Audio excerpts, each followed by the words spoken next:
ओम शांति। प्रिय बंधु, पिछले दो भागों में हमने संस्कार के बारे में बताया। पहले भाग में हमने बताया कि संस्कार क्या है, और दूसरे भाग में हमने पुनर्जन्म के पूर्व जन्म के संस्कार के बारे में बताया। आज हम आपको इस जन्म के परिवार के संस्कार के बारे में बताएंगे।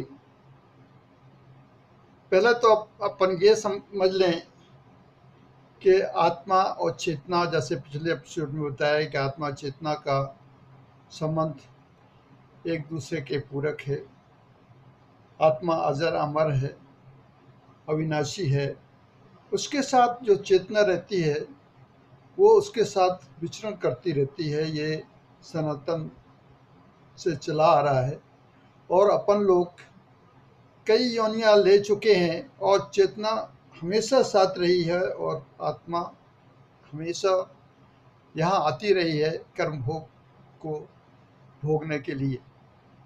वो जितने भी कर्म हैं, कर्म चाहे अच्छे हो या बुरे हो, वो सब इसी चेतना में रिकॉर्डेड रहते हैं। मनुष्य का मृत्यु जब होती है तो उसके साथ शरीर जला दिया जाता है और चेतना व आत्मा निकल जाती है। ये सूक्ष्म तत्व कहलाता है, जो कि निकल कर और ब्रह्मांड में विचरण करती रहती है और अपॉर्चुनिटी ढूंढती है कि कर्म बंधन के अनुसार वो खुद डिसाइड करती है कि हमको किस परिवार में जन्म लेना है। इसके बाद क्या होता है कि शिशु परिवार में जन्म लेता है, उसके साथ वही चेतना, वही आत्मा आती है और शरीर धारण करती है, या यू कैन से कि वस्त्र धारण करती है, नया वस्त्र धारण करती है। अब वो परिवार में आता है शिशु के रूप में, और वो शिशु,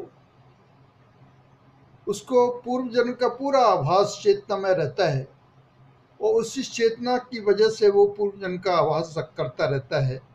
और ऐसा माना गया है कि मनुष्य को पूर्व जन्म का भान रहता है, 5 वर्ष की अवस्था तक रहती है। इसके बाद वो स्मरण शक्ति खत्म हो जाती है, बिकॉज इस परिवार में इतना आदमी अपने आप को ग्रस्त कर लेता है या मन इतना ग्रसित हो जाता है कि वो पूर्व जन्म की विचारधाराओं को भूल जाता है। अब वो जैसे जन्म लेता है तो मनुष्य यहाँ आकर, जो कि पुरानी चेतना व आत्मा है और इस नए वस्तु को धारण किया हुआ है, यहाँ आकर वो माँ बाप सभी को पहचानती है और इसके अलावा इस परिवार के जो संस्कार है उसको ग्रहण करती है।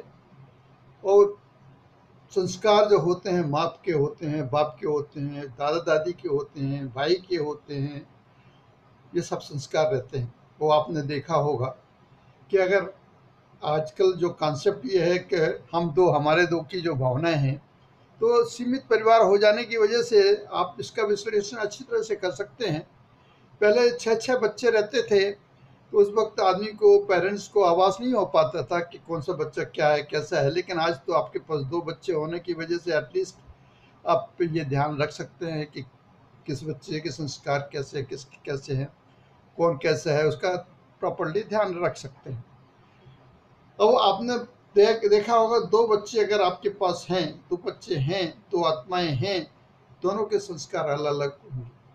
कोई अच्छा इंटेलिजेंट होगा, कोई दिमाग का कमज़ोर होगा, कोई शक्तिशाली होगा, कोई लड़ाकू होगा, कोई किसी के अंदर वो पेंसिल स्कूल से लाने की प्रवृत्ति होगी, कोई झूठ बोलने वाला होगा। ये सब कैरी फॉरवर्ड संस्कार होते हैं। अब यहाँ परिवार में मैक्सिमम जो संस्कार पड़ते हैं माँ और बाप के, या जो सदस्य परिवार में रहते हैं उनके पड़ते हैं। अब इस परिवार में रहते हुए सबसे पहले जब बच्चा होता है तो उसको ये लगता है कि नहीं, हमको चिल्लाता है, उसको आभास होता है कि हमको भूख लगी, तो ये कोई सिखाता नहीं है। वो अपने आप उस आत्मा को पता रहता है, ज्ञान रहता है, बोध रहती है। इसके बारे में आप बाद में डिस्कस करेंगे कि किस प्रकार से आत्मा जो एक ज्ञान रूपी है उसको क्या क्या रहती हैं यादगारें, उसके बारे में बाद में डिस्कशन करेंगे। लेकिन परिवार का जहाँ तक संबंध था, तो परिवार में जितने भी सदस्य हैं उनकी आदतों का, उनके संस्कारों का, बच्चों के स्टार्टिंग में बहुत संस्कार प्रबल हो जाते हैं, उनकी छवि उनके पास आ जाती है, उनके पास वो संस्कार भरे पड़े रहते हैं।